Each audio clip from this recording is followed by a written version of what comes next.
Hello everyone, thank you so much for watching my videos and I hope you're all in great condition right now. Today I'll be sharing my part 2 and part 3 sample answers for this topic.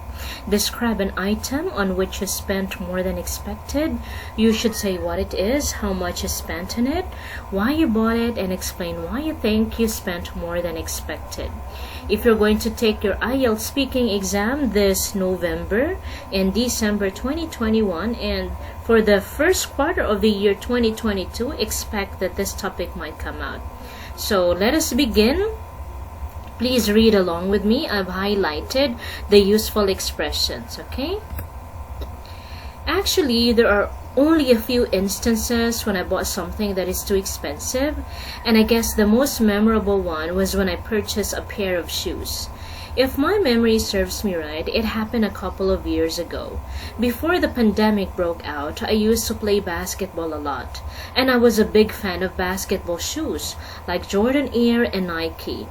When the limited edition came out, I bought the Nike shoes and I guess I spent $1,000 in that. I bought it simply because I wanted to have my own Nike shoes. I think it would be very valuable and I can add it to my collection. Now let me explain the reasons why I spent more than I expected from that pair of shoes. First off, I bought it in a shoe store. I didn't want to buy it online because I was afraid that I might buy a fake one. But my friend told me that Nike has an official store in an online shop, and some of our friends bought their shoes in that shop. To be honest, I felt so regretful because I could have saved more money. I found out that in Nike's official store, it was only $750 because they were giving discounts and vouchers. Last but not least, I know for a fact that normal shoes wouldn't cost like that. Good and quality running shoes would only cost $400 to $500. But since it was branded, it cost an arm and a leg.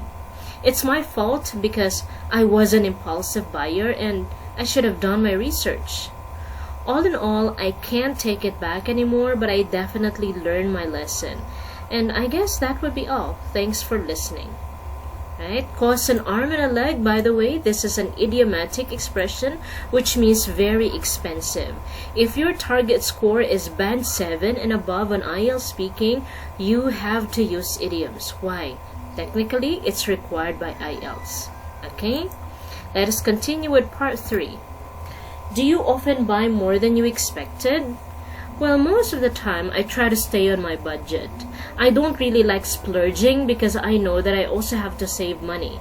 However, sometimes I must admit that I buy more than I expected, especially when it comes to my favorite stuff like shoes or computer gadgets. So it depends if I really need it or if it's my favorite.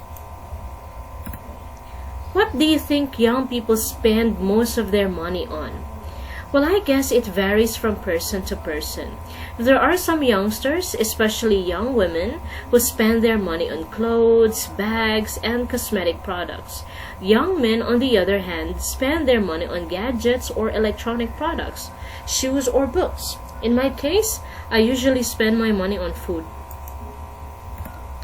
Do you think it's important to save money? Why? Yes, absolutely. I strongly believe that saving money is extremely significant, mainly because it's helpful in many ways. When there are emergency situations, my savings could help me.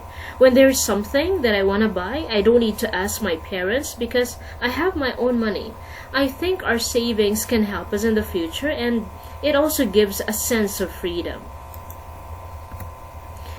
Last question. Do people buy things they don't need? Well, I'm not sure about other people, but in my mom's case, when she goes to the supermarket, she tends to buy things she doesn't need. To be honest, it can be a pain in the neck because my dad is upset with that attitude. She tends to go over the budget and my dad hates it. I know it's inevitable, but I think it's also common among other people. It can be a pain in the neck. This is an idiomatic expression which means difficult. Okay, so you can use this idiom to describe situations or a person. For example, please don't bring Mark. I hate him. He is a pain in the neck. So that's an idiom. Okay, inevitable, it's an adjective which means unavoidable. This is a good collocation to go over the budget. Okay, meaning you spend more than your budget. Alright, so that would be all for today. Thank you so much. Enjoy the rest of the day. If you have any comments or suggestions, please feel free to comment down below. Bye!